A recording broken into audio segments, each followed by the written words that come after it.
Hello बच्चों। तो आज मैं शुरू करने वाला हूँ। टॉपिक है हमारा कार्बन एंड कंपाउंड। ये क्लास 10th का चैप्टर 4 है केमिस्ट्री से। ठीक है, इसमें क्या है, इस साल के लिए फॉर दिस सेशन बहुत ज्यादा चेंजेस आए हैं इस चैप्टर में, है ना। अगर बोला जाए ना तो इस चैप्टर को खाली कर दिया गया है। एक मैंने वीडियो पहले ही बना के रखा है क्लास 10th के सिलेबस पर। तो इस चैप्टर से मैं एक बार और बता दे रहा हूँ कि किन किन चीजों को हटा दिया गया है। ठीक है, फिर हम शुरू करने वाले हैं। क्लियर है? तो ध्यान देना है, शुरू का जो 2 चैप्टर है, क्लियर, शुरू का 2 चैप्टर केमिकल रिएक्शन और एसिड बेस, उससे कोई भी टॉपिक डिलीट नहीं है। मतलब उसमें जितने भी टॉपिक्स हैं उन सबको पढ़ना है। इससे पहले हम कुछ वीडियोस बनाए हुए हैं 10th का, आप कोई भी टॉपिक जाकर वहां देख सकते हैं। आगे मेटल नॉन मेटल से जितने भी मेटलर्जिकल प्रोसेस थे, मतलब एक्सट्रैक्शन ऑफ मेटल खत्म कर दिया गया है। और कोरोजन एंड इट्स प्रिवेंशन, ये एक छोटा सा टॉपिक था मेटल नॉन मेटल में, इसको भी हटा दिया गया है। क्लियर? लेकिन सबसे बड़ा और मेजर चेंज कहाँ है? कार्बन एंड कंपाउंड में। मतलब यही चैप्टर, अगर बोला जाए ना तो इस चैप्टर को बिल्कुल हल्का कर दिया गया। मतलब आधा हो गया, आधा तो हो ही गया। और जो जो जरूरी जरूरी होते थे ना टॉपिक, जिसमें बच्चे बहुत परेशान होते थे, केमिकल रिएक्शन होता था, है ना, बहुत बड़े बड़े फॉर्मूले होते थे, सब खत्म हो गया इस बार। ठीक है, तो इस चैप्टर में अब बिल्कुल, मतलब बोला जाए ना तो कुछ नहीं रहा, ऐसे ही हल्का, बहुत मतलब इजी फील होगा ये पढ़ने में भी। क्लियर है? बहुत इजी कर दिया गया इस चैप्टर को। तो होप आप लोग इस पूरे चैप्टर को देखिएगा अच्छे से। हम पूरा चैप्टर डील करने वाले हैं यहाँ, और काफी इजी होगा। आउट ऑफ आउट मार्क्स इसमें लाने का कोशिश करना है। ठीक है, यहाँ केमिस्ट्री कार्बन कंपाउंड से जितने भी बोर्ड में क्वेश्चंस आएंगे हम सब अटेम्प्ट कर लेंगे। क्लियर है? तो थोड़ा हम बता दे रहे हैं nomenclature of carbon compound containing functional group. मतलब नॉमेनक्लेचर तो होगा, लेकिन अगर फंक्शनल ग्रुप के साथ है ना तो वो चीज डिलीट कर दिया गया है। ठीक है, हम डिलीटेड पोर्शन अभी पढ़ रहे हैं। वैसे ही फिर आगे क्या है, difference between saturated and unsaturated hydrocarbons. Saturated और अनसैचुरेटेड का डिफरेंस अब नहीं पढ़ना है। पढ़ना तो है ये दोनों, बट डिफरेंस क्या क्या है वो डिस्कस नहीं करना है। फिर क्या है, chemical properties of carbon compounds, जैसे कंबशन था, ऑक्सीडेशन, एडिशन, सब्स्टिट्यूशन, ये सारे केमिकल प्रॉपर्टीज अब डिस्कस नहीं करने। क्लियर? फिर क्या है, इथेनॉल और इथेनोइक एसिड जो एक ऑर्गेनिक कंपाउंड, ये दोनों पढ़ना होता था पहले। अब इसका सिर्फ प्रॉपर्टीज और यूज पढ़ना है। प्रिपरेशन खत्म कर दिया गया है। ठीक है, किस तरह से बनेगा। सोप एंड डिटर्जेंट, इससे हर साल 2 से 3 नंबर का क्वेश्चन होता था सोप एंड डिटर्जेंट से। ये पूरी तरह से सिलेबस से बाहर जा चुका है। ठीक है, तो हम शुरू करते हैं इस टॉपिक को, कार्बन एंड कंपाउंड। तो ये सारे पोर्शन जो डिलीट कर दिए गए हैं ना, वो हम इस साल के लिए नहीं पढ़ेंगे। हो सकता है अगले साल, अब कोरोना खत्म हो जाए, थ्रू आउट सिलेबस हो, तो वो अगले साल ये डिस्कस किया जाएगा। क्लियर है? तो अब शुरू करते हैं कार्बन एंड इट्स कंपाउंड। तो सबसे पहले देखते हैं कार्बन। तो कार्बन कहा जाए ना तो ये एक एलिमेंट है। क्लियर? और एलिमेंट क्या है, ऑर्गेनिक कंपाउंड फॉर्म करता है ये। क्लियर? जैसे अगर हम ऑर्गेनिक कंपाउंड का डेफिनेशन बोला जाए कि व्हाट इज ऑर्गेनिक कंपाउंड, तो जितना भी कार्बन कंपाउंड आता है ना वो सब ऑर्गेनिक कंपाउंड, इस तरह का डेफिनेशन था। लेकिन टाइम के अकॉर्डिंग सारे डेफिनेशंस क्या हो गए, चेंज हो गए। हम लोग जब एंशिएंट, मतलब शुरू में जब कंपाउंड्स ढूंढा गया था, तो 2 तरह के कंपाउंड्स थे, एक ऑर्गेनिक कंपाउंड, एक इनऑर्गेनिक कंपाउंड। ध्यान से समझना है इस चीज को। ठीक है, इनऑर्गेनिक कंपाउंड बोला गया कि ऐसा कोई भी प्रोडक्ट जो अर्थ क्रस्ट के रॉक्स एंड मिनरल से ऑब्टेन्ड हो। क्लियर है?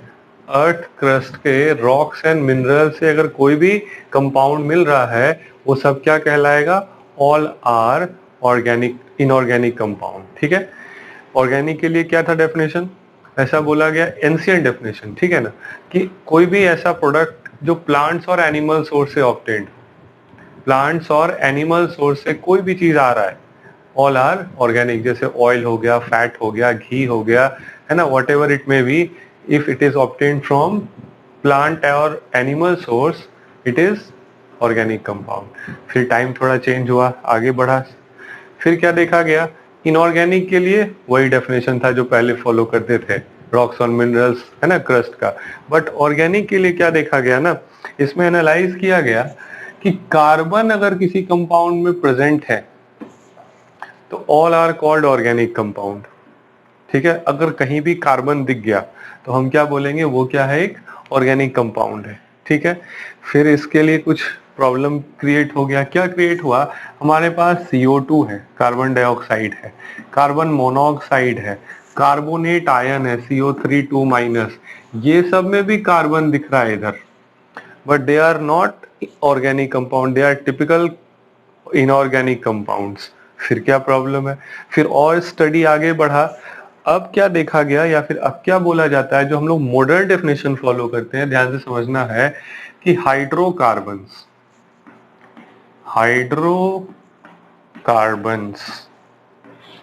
एंड देयर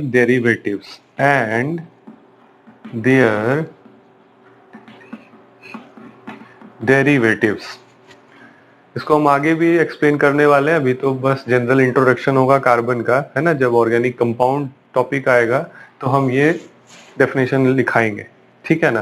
तो क्या है ऑर्गेनिक कंपाउंड, हाइड्रोकार्बन होना चाहिए, मतलब हाइड्रोजन और कार्बन ये दोनों प्रेजेंट होना चाहिए, हाइड्रोकार्बन, और इसके डेरिवेटिव्स जो इससे डिराइव हो रहे हो। ठीक है, मतलब जो हाइड्रोकार्बन को डिराइव करे, all are called organic compounds. और जब इसके बाद स्टडी किया गया तो more than 30 lakhs of organic compound were known till now, मतलब अभी तक हम लोग 30 लाख से ज्यादा ऑर्गेनिक कंपाउंड्स को जानते हैं। ठीक है, जो क्या इस डेफिनेशन को फॉलो करता है। समझ में आ गई बात। तो ये हिस्ट्री था ऑर्गेनिक और इनऑर्गेनिक कंपाउंड का। क्लियर है। अब हम लोग पढ़ना शुरू करते हैं carbon.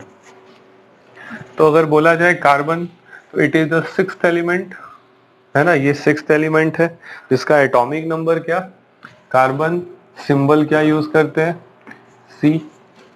Clear, atomic number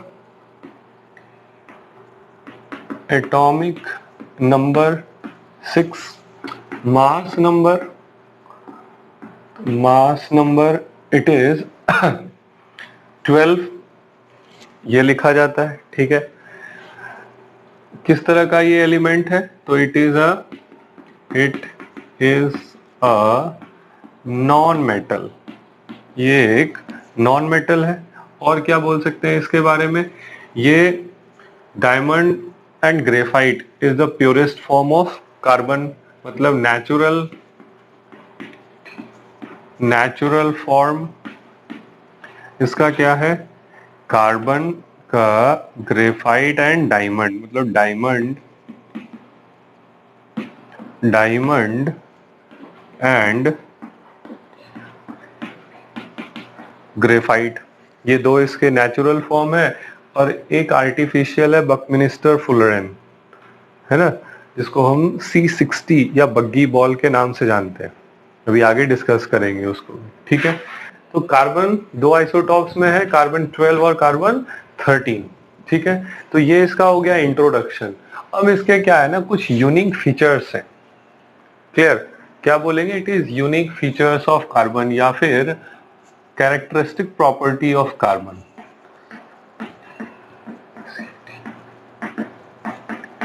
characteristic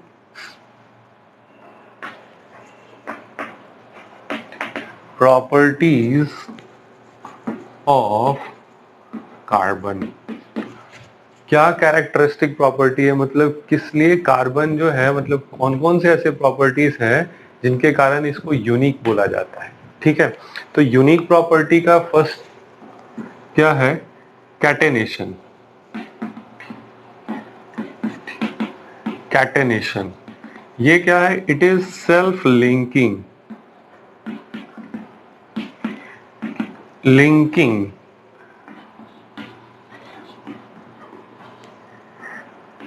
property. मतलब क्या है ना, सेल्फ लिंकिंग अगर हम बोल रहे हैं, मीन्स कार्बन का क्या ऐसा प्रॉपर्टी है कि अगर कार्बन है, इसको और कोई कार्बन एटम दिख रहा है, तो वो अपने आप क्या होगा, आकर इसमें जुड़ जाएगा। It is called catenation. Clear, और ये नॉन मेटल्स में ना बहुत ज्यादा पाया जाता है।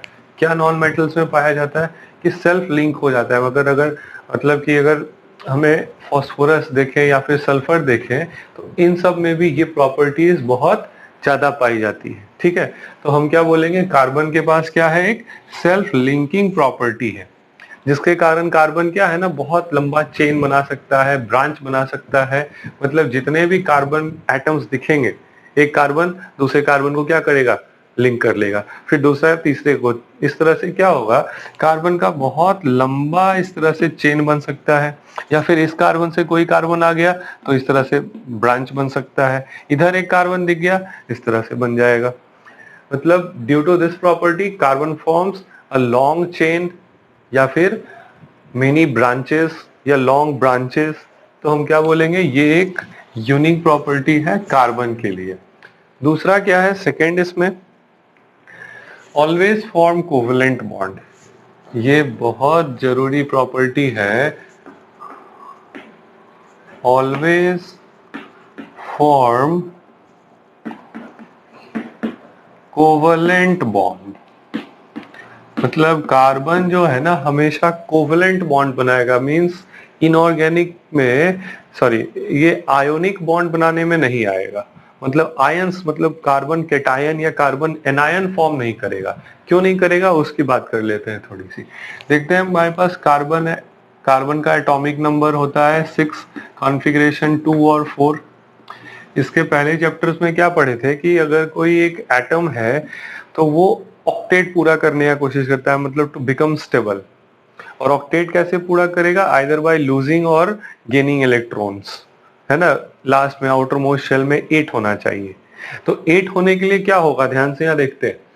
कार्बन का एटॉमिक नंबर 6, ये रहा इसका कॉन्फ़िगरेशन 2 और 4। लास्ट वाले शेल में ये 4 है, ये 4 इलेक्ट्रॉन लूज कर सकता है ना। तब ये क्या बन जाए, कैटायन C4+ आयन बन जाता। लेकिन लूज क्यों नहीं करेगा, पहले उसकी बात कर लेते हैं, थोड़ा सा यहाँ ध्यान देना है। कार्बन, कार्बन जो है ना पीरियोडिक टेबल में ग्रुप 14 में पाया जाता है और ये सबसे ऊपर है, बिल्कुल। उसके बाद सिलिकॉन, बाकी सब एलिमेंट्स आते हैं। क्लियर है।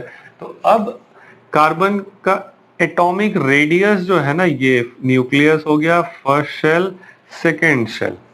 और फर्स्ट शेल में 2 इलेक्ट्रॉन, सेकेंड सेल में 4 इलेक्ट्रॉन्स, ये इस तरह से। अब ये रेडियस बहुत कम होने के कारण क्या है कि इस न्यूक्लियस का आउटर मोस्ट शेल पर अट्रैक्शन बहुत हाई होता है, बहुत स्ट्रॉन्ग अट्रैक्शन है। ठीक है, जिसके कारण क्या, इन 4 इलेक्ट्रॉन्स को रिमूव करना बहुत मुश्किल, मतलब बहुत ज्यादा एनर्जी रिक्वायर्ड होगा, विच इज नॉट पॉसिबल। ठीक है, तो हम क्या बोलेंगे कि अगर ये 4 इलेक्ट्रॉन लूज नहीं कर सकता है तो कार्बन 4+ आयन बनना तो कैंसिल हो गया। मतलब कार्बन कैटायन फॉर्म नहीं करेगा due to strong inter nuclear charge. ये जो है ना इलेक्ट्रॉनिक अट्रैक्शन बहुत हाई है।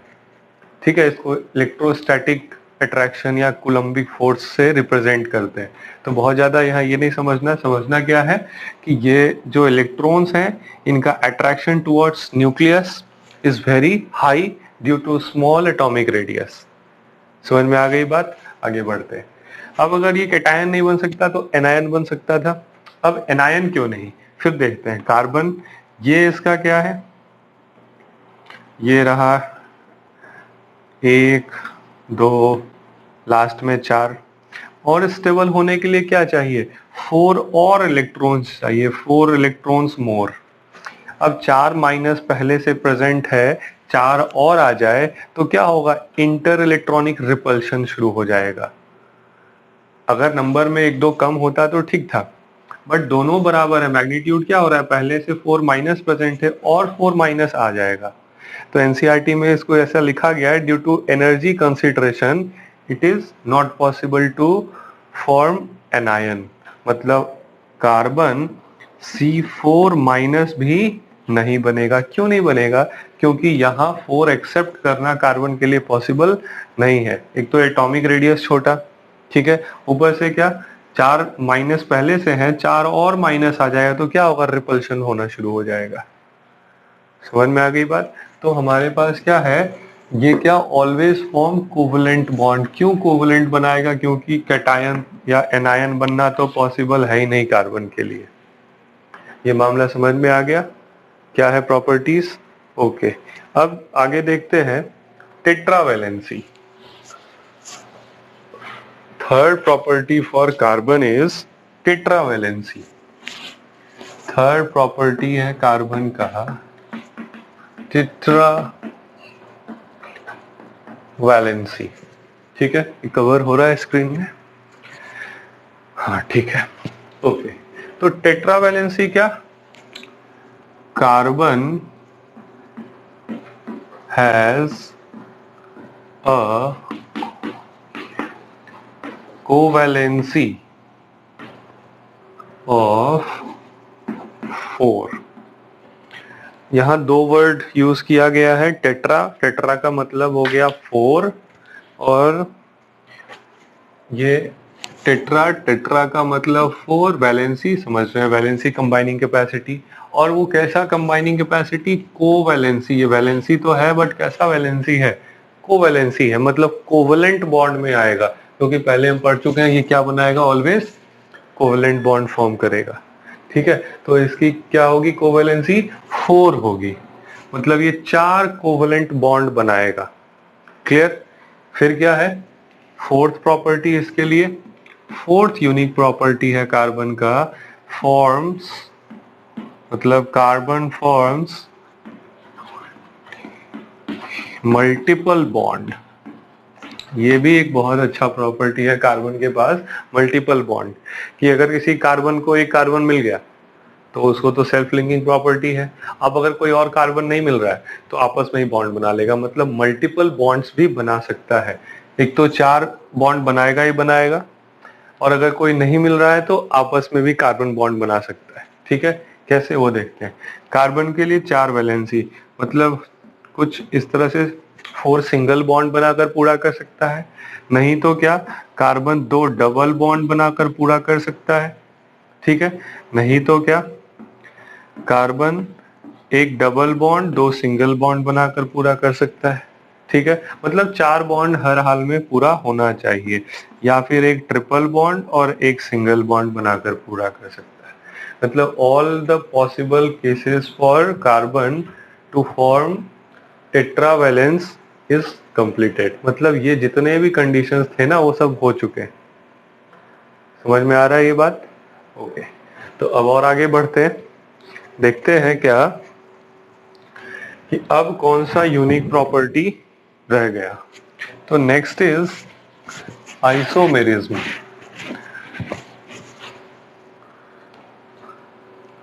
अब है कार्बन में एक टर्म है आइसोमेरिज्म। ये भी बहुत फेमस टर्म है। क्लियर। और इसको रखा गया है सिलेबस में, इससे कोई छेड़छाड़ नहीं है, मतलब पहले जितना पढ़ते थे अभी भी उतना ही पढ़ना है। Means that is isomerism. ये क्या है ना, एक फिनोमिना है। ठीक है, इट इज अ फिनोमिनन। ठीक है, due to which compound having same formula but different structures. Clear, मतलब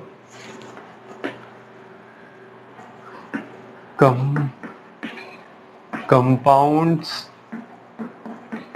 having same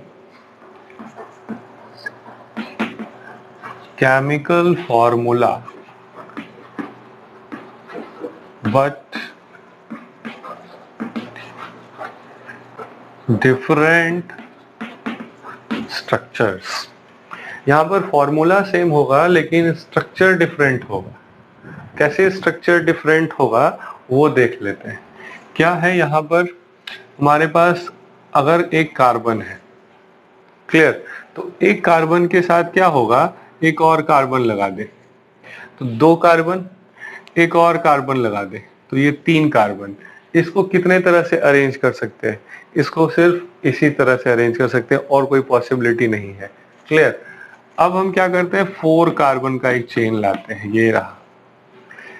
एक कार्बन का चेन है। अब हम क्या है ना, ये जो लास्ट का कार्बन है इसको यहां से हटाकर यहां भी लगा सकते हैं, मतलब 1 2 3, इधर एक 4। बस इन दोनों का फॉर्मूला बिल्कुल सेम है। क्या सेम है? यहाँ अगर कुछ नहीं लगाए है ना तो ऑर्गेनिक कंपाउंड में ये होता है, ऐसा बोला जाता है ना कि यहाँ अगर कुछ नहीं मतलब हाइड्रोजन है, ठीक है। वैसे यहाँ अगर कुछ नहीं है मतलब हाइड्रोजन, क्योंकि कार्बन 4 बॉन्ड तो पूरा करेगा ही करेगा। तो ये सबने तो कहा कार्बन 4 हाइड्रोजन 10, इन दोनों का फॉर्मूला है।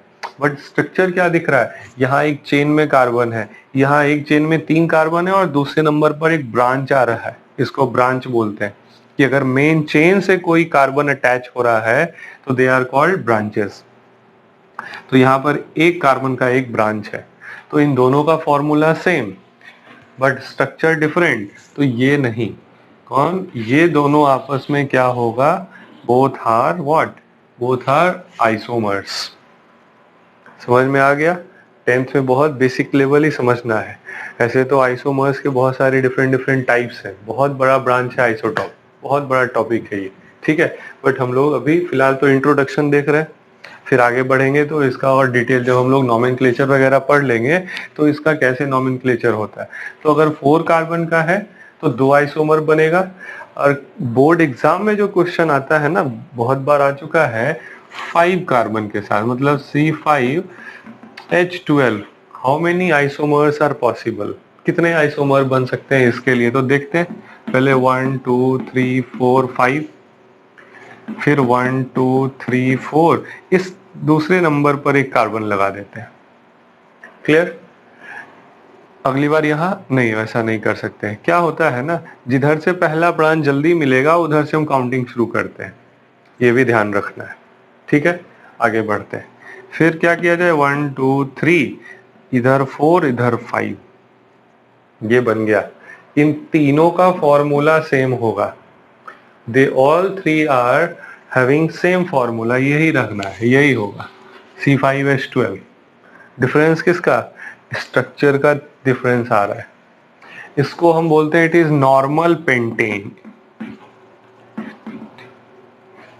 PENTANE, ये नॉर्मल पेंटेन है। अगर सेकेंड पोजीशन पर कोई ब्रांच दिखे ना तो उसको आइसोपेंटेन बोलते हैं, ठीक है। It is isopentane. और अगर सेम पोजीशन पर 2 ब्रांचेस दिख जाए तो नियो पोजीशन बोला जाएगा, मतलब एक ही पोजीशन है, ऊपर नीचे कार्बन कार्बन लगा दिए, तो it is called neopentane. IUPAC nomenclature करेंगे ना तो तीनों का अलग नाम आएगा, बट यहाँ पर ये तीनों क्या है, कॉमन नेम से, एनपेंटेन, आइसोपेंटेन और नियोपेंटेन। ये आपको ध्यान रखना है, ठीक है। ये बोर्ड एग्जाम में आ जाता है कि how many isomers are found by C5H12, तो 3 आइसोमर, 3 आइसोमर्स आर पॉसिबल, याद रखना ये चीज, ठीक है। चलिए आगे बढ़ते हैं अब।